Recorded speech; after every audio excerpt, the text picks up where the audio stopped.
Well, hey everybody, welcome to our online service. We are so glad that you've decided to make the online service of Park Ridge Presbyterian Church a part of your day whenever you're watching it. Hey, my name's Josh Erickson and I'm one of the pastors, and I'm so excited to bring you today's online service. So today we're going to talk about this harsh reality that we believe that God makes certain promises that God doesn't actually make. There are certain promises we attribute to God that God does not actually make, and then we believe God should follow through on these promises that God doesn't make. And that really leaves us in a really tough spot.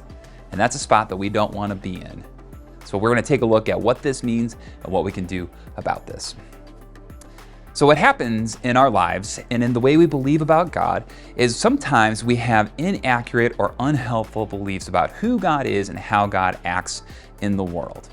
And in particular, what happens is that we think God makes certain promises that God never makes. And then we think God is going to follow through on these promises that God hasn't made. And then we get upset with God for who God is when God isn't faithful to these promises that God hasn't made. I hope you're tracking with me on this because it's a little complicated, but I think we've all been there.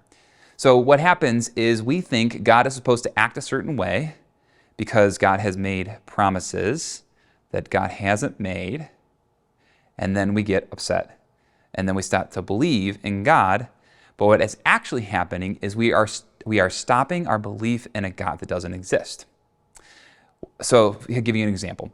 You might think that if you pray a certain way, and if you pray faithfully and you use the right words, you can get God to do something for you. God doesn't work like that. We can't get God to do anything. And that's a good thing because it means we can't stop God from doing things or getting God to do things either. So when we think about God in this way, what is happening is we think about God as a divine guidance counselor or a cosmic butler or a genie in a bottle of sorts.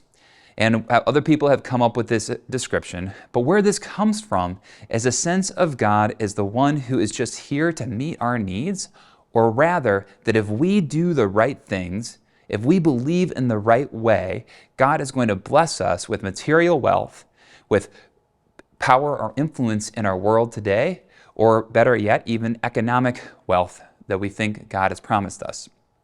But the reality is, this is not what God has promised. God has not promised us prosperity as a reaction to how we live and how we act or how we believe. Now, this particular problem, this particular false promise that God will bless us in this way, as Pastor Amanda introduced last week, is called the prosperity gospel. Now, you might be thinking to yourself, well, I don't believe that God blesses us in this way, but I certainly seem to have this sense of this in my life. Or maybe you think, well, my church, this church, doesn't teach a prosperity gospel. We teach about that God wants us to prosper, but not as a quid pro quo for the way we act.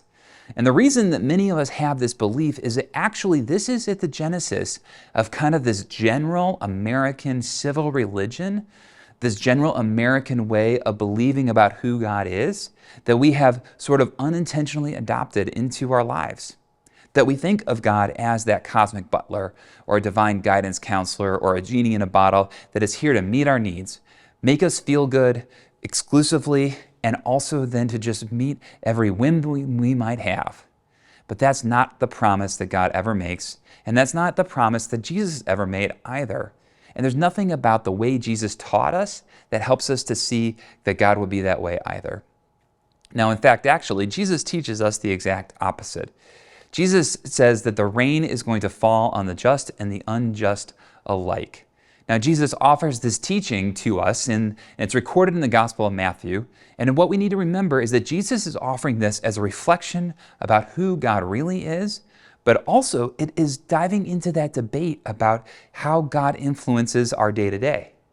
And what Jesus is saying there is that God does not cause things to happen to people because they're good or bad. God does not cause the rain to fall for the good people. God does not cause the rain to fall on the bad people. Now, that's a metaphor of blessing because back in the ancient days, they thought that the gods, or we would have said God, is responsible for the rain. And if there was no rain, you were bad, and the drought was a sign that God was mad at you. And if there was abundant rain, or enough rain for your crops, it was a sign that God was happy with you. And if there was a flood, too much rain, that was another sign that God was angry with you. But all of that happened because you either did the right things to get enough rain, or did the wrong things to get not enough or too much rain. And that's how they got this sense of it. But they debated this, and they had this sense all throughout ancient history and even through to the time of Jesus. And as we know, it has crept into today. Now, the sense here is that if we can do the right things, believe the right things, act in the right ways, God will bless us, that we will prosper, and that God will punish the people that do not do those things. And we know that that's just not how it happens. In our day and age, we would reflect on things like people of all kinds of walks of life get cancer. God doesn't cause cancer. God doesn't use cancer to make you a better person or anything like that. There's all kinds of tragedies, diseases, and events of suffering around the world that are not anything God has caused. So God doesn't cause them. God doesn't use them. But what God does do is promise that God will be with us as we go through them. In the midst of Jesus' teaching, particularly on this, he does offer a promise of the way we can change the world. And what he says is we are to love our enemies, that we're to bless those who persecute them. In the combination of the way this comes together in the Gospel of Matthew, where this is recorded, Jesus offers that first teaching. He says to bless those who persecute you, love your enemies, and to do so because the rain falls on the just and the unjust alike. Which means that if God provides us unconditional love, regardless of who we are meant to provide unconditional love to those in our lives, regardless of who they are. Now, if we're in a position of weakness or do not have enough agency in our lives, that does not mean we are meant to allow people to trample all over us. If we're in abusive situations, that doesn't mean that we stay there and take it. But what it does mean is that if we have the ability to persevere through these challenges, we are called to do so. And that will transform the world. Some people with more power, some people with more influence need to protect the vulnerable. That's part of loving those people. But for many of us, we have agency and we have authority and autonomy in our lives so that we can live in that way. But to be completely candid, those of us who are a part of our church community, or those who are thinking about it, or those who are listening to this, we don't really have many real enemies. Now, as Americans, do we have global enemies? Yeah, we do. But are they in our daily lives? Not so much. But the reality is, when we think about loving our enemies or blessing those who persecute us, persecution for most of us is mildly disagreeing with us actually about faith or principles. I want us to think about how we can translate that commandment, that call into our lives a little bit more closely. So maybe what it looks like for us is being more patient with those who are impatient with us. Maybe it looks like being more less anxious with those who are anxious with, for, or around us. Because when we do that, we actually channel the love of God that we have for those people. When we look at that and when we are willing to be more patient with those who are impatient with us, when we're willing to persevere with those people who annoy us a little bit, we are actually bringing a little bit of love, a little bit of peace into that situation.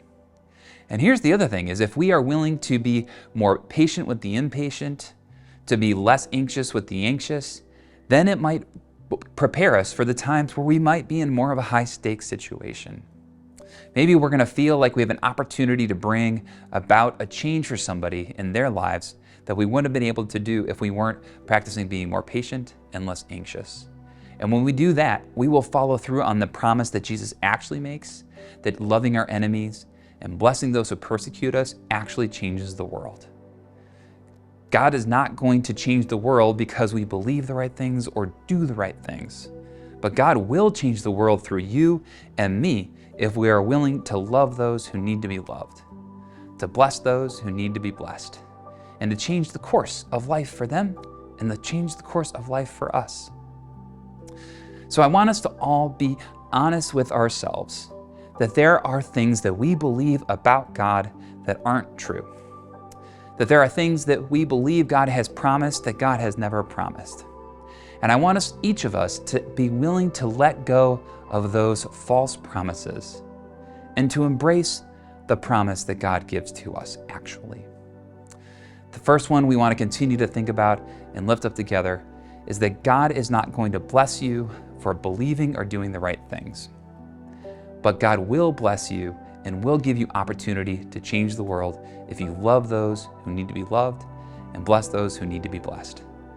That's a promise we can hold on to and one that we should carry forward all the time. Would you please pray with me as we wrap up our time together? God, we thank you that you are faithful to us, and we thank you that you do make promises to us that we could trust. God, help us to trust those promises that are truly trustworthy because you have made them. And help us to let go of those promises that you never made so that we don't try to follow them or believe you'll hold them up. God, we thank you that you do change the world. We thank you that you do change us. But help us to remember that you're going to love us no matter what, that you're going to be with us no matter what, and that that's the root of the promise that you give to us always. God, we thank you for all this and more. Amen.